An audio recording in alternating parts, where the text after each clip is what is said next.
할렐루야. 그리스도인은 우리는 신성한 운명 가운데 오늘도 걷고 있습니다. 오늘 하나님께서 우리에게 예비하신 축복이 있고 오늘 우리가 새롭게 받을 은혜가 있습니다. 오늘 월요일입니다. 26일이고요. 오늘 나눌 말씀의 제목은, 말씀의 실제의 제목은 여러 가지 은혜가 있습니다 라는 제목입니다. 본문 말씀 빌립보서 1장 7절 같이 읽겠습니다. 내가 너희 무리를 위하여 이와 같이 생각하는 것이 마땅하니 이는 너희가 내 마음에 있음이며 나의 매임과 복음을 변명함과 확정함에 너희가 다 나와 함께 은혜에 참여한 자가 됨이라. 바로 은혜에 너희가 함께 참여한 자이다, 이런 말씀을 했습니다. 우리 읽겠습니다. 오늘의 본문 말씀에서 사도 바울은 빌립보 교회에 편지를 보내어 그들이 그의 은혜, 곧 하나님께서 그에게 선사하신 은혜에 참여한 자라고 말했습니다. 우리 모두가 구원으로 인해 받은 예수 그리스도의 일반적인 은혜 말고도 사람들의 삶에는 여러 가지 은혜들이 있습니다. 베드로전서 5장 5절은 말씀합니다. 이와 같이 장로들에게 순종하고 다 서로 겸손히 허리를 동이라. 하나님은 교만한 자를 대적하시되 겸손한 자들에게는 은혜를 주시느니라. 사도 베드로가 이 편지를 불신자들이 아니라 이미 삶에 임한 하나님의 은혜를 받은 사람들인 교회를 향해 쓰고 있다는 사실에 주목하십시오. 따라서 분명한 사실은 하나님께서 더 많은 은혜를 주신다는 것입니다. 우리가 지금 나름대로 은혜를 경험하고 살지만 우리가 옆 사람과 비교할 때 다른 은혜를 받고 있고 또 은혜 안에서 우리가 전진할 수 있습니다. 여기 보니까 하나님께서 더 많은 은혜를 주신다, 이렇게 말했습니다. 하나님께서는 두 가지 이유로 하나님의 삶의 은혜를, 당신의 삶의 은혜를 증가시키십니다. 첫째는 당신의 겸손에 근거해서 은혜를 증가시킵니다. 둘째는 당신의 삶을 향한 그분의 부르심에 근거해서 은혜를 증가시키십니다. 야고보서 4장 6절은 말씀합니다. 그러나 더욱 큰 은혜를 주시나니 그러므로 일렀으되 하나님이 교만한 자를 물리치시고 겸손한 자에게 은혜를 주신다 하였느니라. 하나님의 일반적인 은혜는 당신을 구원시켜서 구원 가운데 당신을 보호합니다. 하지만 하나님께서 당신을 부르실 때 당신에게 책임을 주시고 또 그 책임을 완수할 수 있는 능력을 주십니다.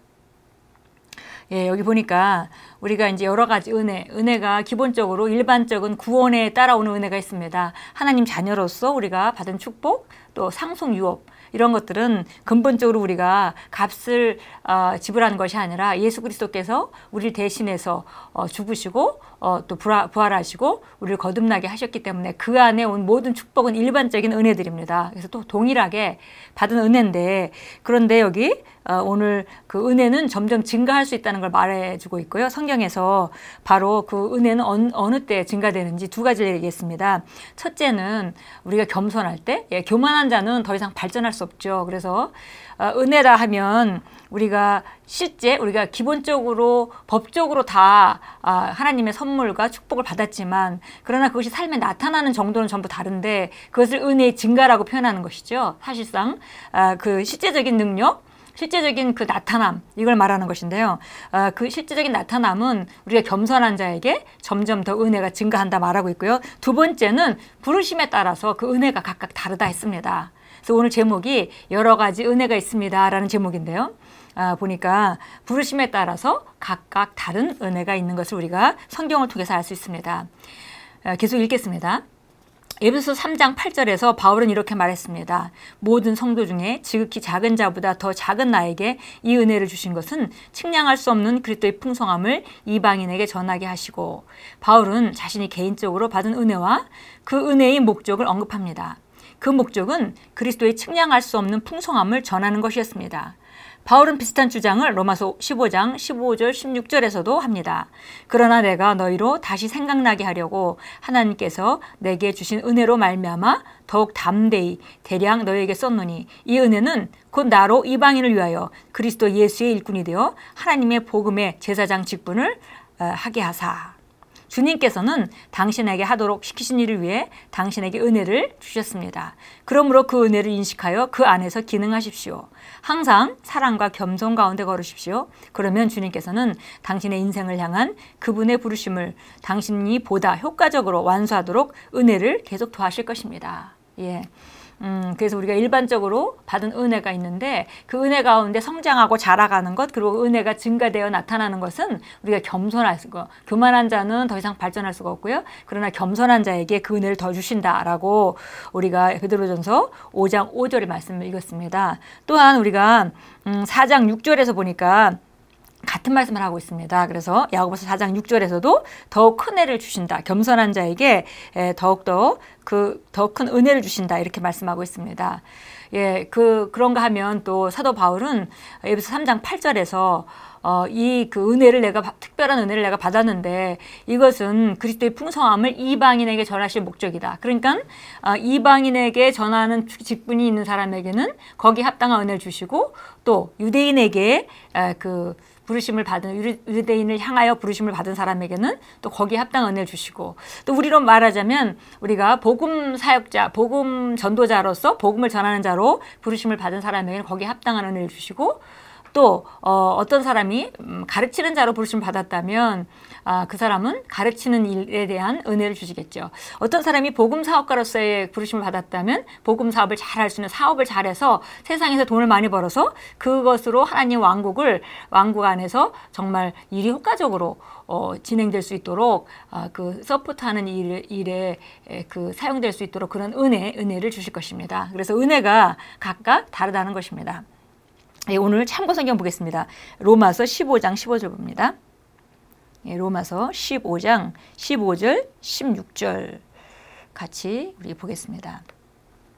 15절입니다. 그러나 형제들아 내가 너희에게 어떤 부분은 아주 담대히 있었으니 이는 하나님께서 내게 주신 은혜로 인하여 너희로 다시 생각하게 하려 함이라. 이는 나로 이방인들을 위한 예수 그리스도의 일꾼이 되게 하시어 하나님의 복음을 수행하게 하심으로써 이방인들을 제물로 드리는 일이 성령으로 거룩하게 되어 받으실 수 있도록 하심이라. 예, 그래서 내게는 특별한 은혜가 있는데 이것은 바로 이방인들이 복음을 듣고 받아들일 수 있도록 예수 그리스도의 일꾼이 되게 하신 그 은혜가 사도 바울에게 있었다는 것입니다. 예, 그래서 보니까 이것이 바로 사도 바울의 부르심이죠. 그런가 하면 또 성경에 보면 다른 유대인을 위한 부르심도 있습니다. 우리 갈라디아서 2장 9절 가겠습니다. 갈라디아서 2장 9절입니다. 자, 읽겠습니다. 기둥같이 여기는 야고보와 게바와 요한도 내게 주신 은혜를 알고서 나와 바나바에게 친교의 악수를 하였으니 이는 우리가 이방인들에게로 가고 그들은 할례받은 자에게로 감이라. 예, 그래서 보니까 야고보와 그 다음에 게바와 요한이 등장을 하는데요. 나와 바나바는 우리는 바로 이방인들에게로 가고 그들은 할례받은 자, 곧 유대인에게로 부르심을 받은 자들이다. 거기에 합당한 은혜를 받은 자들이다라고 말하고 있습니다. 디모데후서 2장 보겠습니다. 그래서 오늘 우리가 말씀을 보면서 정말 사람마다 일반적인 은혜는 똑같이 받지만 모든 사람이 같은 은혜에 한계 있는 것은 아닙니다. 부르심에 따라서 책임을 완수하고자 하는 그런 실제적인 은혜는 각각 부르심에 따라 다를 수 있다는 거죠. 그렇기 때문에 우리가 부르심을 잘 찾아가는 것은 너무 중요합니다. 하나님의 부르심은 번복하는 법이 없기 때문에 하나님이 한 번 부르셨다면 그 부르심을 감당할 수 있는 모든 은혜가 우리 삶에 예비되어 있습니다. 그런데 우리가 우리 부르심과 다른 곳에서 일하고 있다면 그분의 은혜로 일할 수 없고 우리가 우리 힘으로 일할 수밖에 없으니까 그러면 일도 효과적으로 할 수 없을 뿐더러 우리가 상당히 힘들게 되겠습니다. 그래서 정말 이런 은혜가 다 예비되어 있다는 것입니다. 디모데후서 2장 1절입니다. 내 아들아 그러므로 너는 그리스도 예수 안에 있는 은혜 가운데서 강건하여라. 예, 우리가 주님의 은혜가 우리를 강건케 하고 우리가 정말 맡은 일을 잘 수행하게 합니다. 우리 마지막으로 사도행전 11장으로 가겠습니다. 예, 사도행전 11장입니다. 11장 22절 23절 우리 같이 읽겠습니다. 그때 예루살렘에 있는 교회가 이런 일에 관한 소식을 듣고 바나바를 안디옥까지 보내니라. 그가 와서 하나님의 은혜를 보고 기뻐하며 또 그들 모두에게 권하기를 굳센 마음으로 주께 붙어 있으라 하니라. 예, 그래서 보니까 예루살렘에서 정말 주의 손이 안디옥에서 지금 안디옥에 와서 많은 그 역사가 있었습니다. 주의 손이 그들과 함께 하셔서 많은 사람이 믿고 그다음에 주께 돌아섰습니다. 이런 일들이 예루살렘 교회에 전해졌죠. 그래서 예루살렘에서 바나바를 안디옥까지 보냈습니다. 그래서 보니까 그가 와서 하나님 은혜를 보고 기뻐하며 또 그들 모두에게 권하기를 굳센 마음으로 주께 붙어 있으라고 하니라. 예, 그래서 이걸 통해서 정말 많은 사람들이 또 그 무리에 더해졌다 그랬습니다. 근데 여기서 보니까 바나바가 바로 안디옥에 와서 하나님의 은혜를 보았다 그랬습니다. 그러니까 이 은혜라는 것은 굉장히 실제적인 것이죠.